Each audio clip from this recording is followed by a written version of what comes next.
آپ سوچیں کہ صحابہ جو تھے وہ تابعین سے کہتے تھے، حالانکہ آپ صلی اللہ علیہ وآلہ وسلم نے فرمایا کہ بہترین زمانہ میرا ہے اور اس کے بعد جو میرے والا اور پھر اس کے بعد والا۔ تو تابعین کا زمانہ بھی خیر کے زمانوں میں سے تھا، بہت خیر تھی۔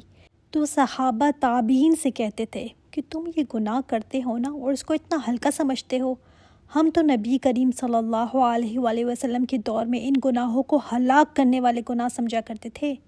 اللہ وہ تابعین کو کہتے ہیں کہ جو تم گناہ کرتے ہو تم ان کو اتنا ہلکا سمجھتے ہو اور جسے ہم ہلاک کرنے والے سمجھتے ہیں۔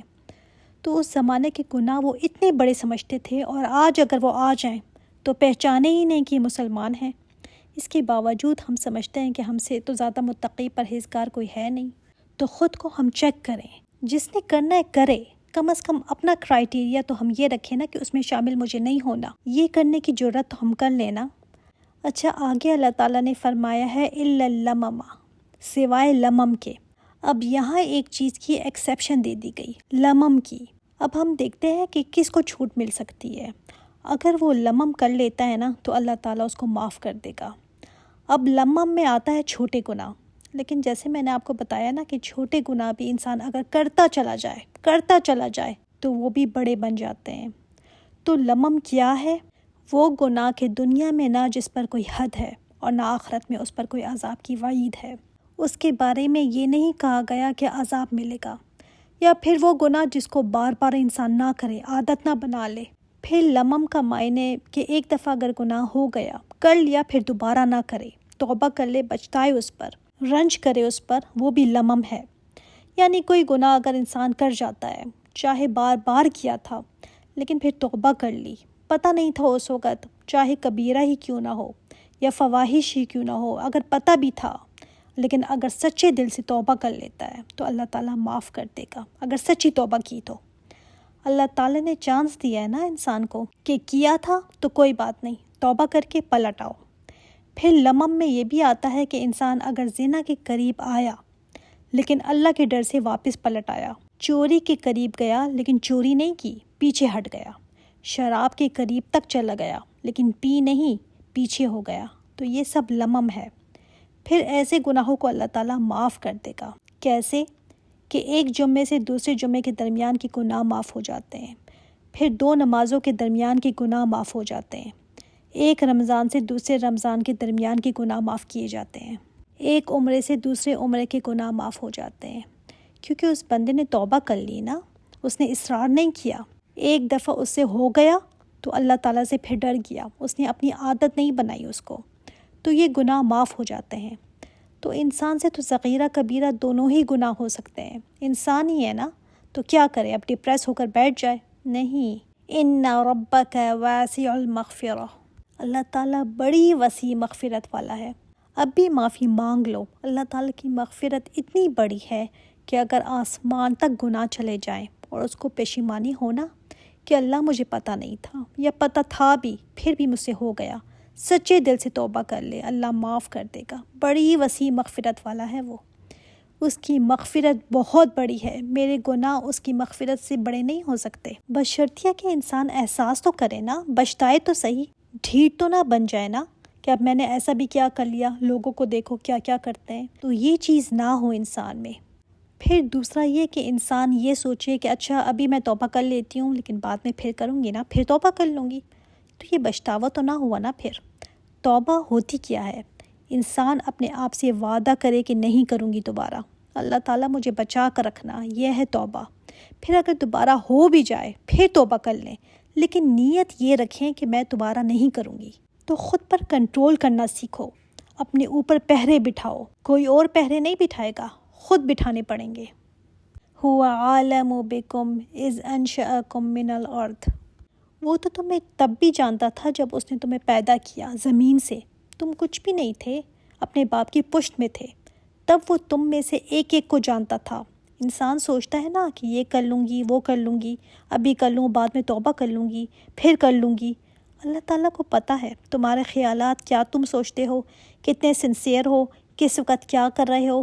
وہ آج سے تھوڑی تمہیں جانتا ہے، وہ تو تب سے تمہیں جانتا ہے جب تم زمین میں تھے۔ تم سوچتے ہو میں اپنی مرضی کر لوں گی، کسی کو پتہ نہیں چلنا۔ اللہ تعالیٰ تھوڑی ایک ایک چیز کو دیکھے گا، اتنے لوگ ہوں گے وہاں پر، اتنے رولے پولے میں بھی اندر جنت میں گھس جاؤں گی۔ اللہ تعالیٰ نے دوسری جگہ فرمایا ہے کہ ہم تمہیں اکیلے اکیلے لے کر آئیں گے، جیسے ہم نے تمہیں اکیلے پیدا کیا، دنیا میں اکیلے ہی پیدا ہوئے ہو نا۔ کوئی ٹوئنس بھی اگر ہے تو وہ بھی ماں کے پیٹ میں علیحدہ علیحدہ جھلیوں میں ہوتے ہیں، تو تمہیں اکیلے پیدا کیا ہے اور تمہیں اکیلے ہی جانا ہے، اس کو بھول نہ جانا۔ وَإِذْ أَنْتُمْ أَجِنَّةٌ فِي بُطُونِ أُمَّهَاتِكُمْ، جب تم اپنی ماؤں کے پیٹوں میں تھے نا، تب بھی اس کو تمہارا پتہ تھا، تب بھی وہ تمہیں جانتا تھا۔ اجنتن، جنین مطلب جب انسان بننا شروع ہوتا ہے، نہ کوئی شکل و صورت، نہ ہڈیاں، نہ گوشت پوشت، خون کا ایک لوتھڑا سا ہوتا ہے، ماں کو بھی نہیں پتہ ہوتا، اور تمہیں خود اپنا تو کوئی ہوش ہی نہیں تھا۔ اللہ تعالیٰ کو تب بھی تمہارا پتہ تھا، جو تمہارے اوپر مرحلے گزرے، کس وقت تمہاری ناک بنی، یہ بال بنے، تمہارے دل گردے، اللہ تعالیٰ کو تمہارا تب بھی پتہ تھا۔ تم کتنے مرحلوں سے گزرے ہو، تمہیں کتنی خوراک مل رہی ہے، تم پوری طرح سے صحیح سے بن کر نکلو گی بھی کہ نہیں، سب جانتا ہے وہ۔ انسان کو اللہ تعالیٰ نے بالکل بے بس کر دیا، اب بولے تو بولے کیا، تم ہو کیا، کچھ بول سکتے ہو تم؟ امام معقول بہت بڑے امام ہیں، انہوں نے بڑی پیاری ایک بات کہی اس آیت کی شرح میں۔ کہتے ہیں کہ ہم اپنی ماؤں کے پیٹوں میں تھے، جنین کی صورت میں، ہم میں سے کوئی گر گیا، جو گر گیا مطلب کوئی بچہ ماں کے پیٹوں میں ہی ضائع ہو گیا، لیکن ہم ان لوگوں میں سے تھے جو بچ گئے، خلقت پوری ہو گئی، پھر ہم دودھ پینے والے بچے بن گئے۔ اب ہم میں سے کوئی اس حالت میں ہلاک ہو گیا، لیکن ہم ان میں سے تھے جو بچ گئے۔ جیسے بچپن میں بھی کئی بچے مر جاتے ہیں نا، کہتے ہیں پھر ہم جوان ہو گئے، ہم میں سے کئی ایسے نوجوان تھے جو ہلاک ہو گئے، لیکن ہم ان میں سے تھے جو بچ گئے۔ پھر ہم جوان ہوئے، ہماری عمر بڑھتی گئی، ادھیڑ عمر کے ہو گئے، بوڑھے ہو گئے، ہم میں سے کچھ ایسے تھے جو ہلاک ہو گئے، لیکن ہم باقی رہنے والوں میں بچ گئے۔ ان کی لمبی عمر تھی نا، تو کہتے ہیں ہم بوڑھے ہو گئے، پھر کہتے ہیں خود ہی کو کہ اب مجھے کس بات کا انتظار ہے، یعنی بوڑھا ہو گیا ہوں میں، بچتے بچتے کوئی بچپن میں ختم ہو گیا، کوئی جوانی میں، کوئی درمیانی عمر میں، کوئی ادھیڑ عمر میں ختم ہو گیا، ہم بڑھاپے تک پہنچ گئے، اتنے سارے مرحلے گزار کر ہم بچتے بچاتے یہاں تک پہنچ گئے۔ کیا ابھی بھی وہ وقت نہیں آیا، جاگنے کا موقع نہیں آیا، توبہ کا موقع نہیں آیا، اللہ کی طرف لو لگانے کا موقع نہیں آیا؟ تو کب آئے گا؟ کوئی 40-50 سے اوپر ہو جائے، پھر بھی اس کی شوق، اس کے ذوق، اس کی بھاگ دوڑ دنیا ہی کی طرف رہے، اسی پر اپنا وقت ضائع کرتا رہے، ایسے کہ جیسے اس کو پتہ ہو کہ ابھی مجھے 100 سال اور ملے ہوئے ہیں جو اس نے گزارنے ہیں، جبکہ کسی کو پتہ نہیں کہ آج رات میری زمین کے اوپر ہوگی کہ زمین کے نیچے ہوگی۔ کوئی نہیں جانتا کہ میں نے سورج چڑھتے تو دیکھا ہے، پتہ نہیں غروب ہوتے دیکھوں گی کہ نہیں، کوئی نہیں جانتا۔ پھر کتنی گارنٹی ہے؟ عمر انسان کو اللہ والا نہیں بنا دیتی، کوئی فرق نہیں پڑتا اگر واقعی میں انسان کا اللہ تعالیٰ سے تعلق نہیں ہے نا، اگر انسان اس طرف دھیان نہیں لگاتا تو عمر بڑھنے سے کوئی فرق نہیں پڑتا۔ کتنے بوڑھے دیکھے ہیں جو وہی کے وہی ہیں جو جوانی میں تھے، اللہ ماشاء اللہ جس کو اللہ توفیق دے دے۔ تو اللہ تعالیٰ نے فرمایا ہے فَلَا تُزَكُّوا أَنفُسَكُمْ، لہٰذا تم اپنی پاکیزگی بیان کرنے والے نہ بنو۔ اللہ تعالیٰ کو انسان کا پتہ ہے نا کہ انسان کے اندر جو چھپی ہوئی چیز ہوتی ہے اس کو باہر نکال لایا۔ فَلَا تُزَكُّوا أَنفُسَكُمْ، اپنی بہت پاکیاں خوبیاں بیان کرنے کی ضرورت نہیں ہے، میں بہت نیک ہوں، میں ایسی ہوں ویسی ہوں، اپنے ہی تعریفیں کیے جانا۔ اس کو پتہ ہے کہ تم کتنے پاک ہو، هُوَ عَالَمُ بِمَنِ اتَّقَىٰ، اس کو پتہ ہے کہ کون کتنا نیک ہے، تمہیں بتانے کی ضرورت نہیں ہے، نہ ہی اعلان کرنے کی ضرورت ہے۔ اللہ تعالیٰ فرماتے ہیں مت بیان کرو اپنی پاکیاں۔ کیوں بیان کرتے ہو؟ انسان کی کمزوری ہے نا کہ کوئی نیکی کرتا ہے نا تو اس کو دل کرتا ہے کہ بس پتہ چل جائے، کسی کو نہیں پتہ چلتا تو چلو میں خود بتا دیتی ہوں۔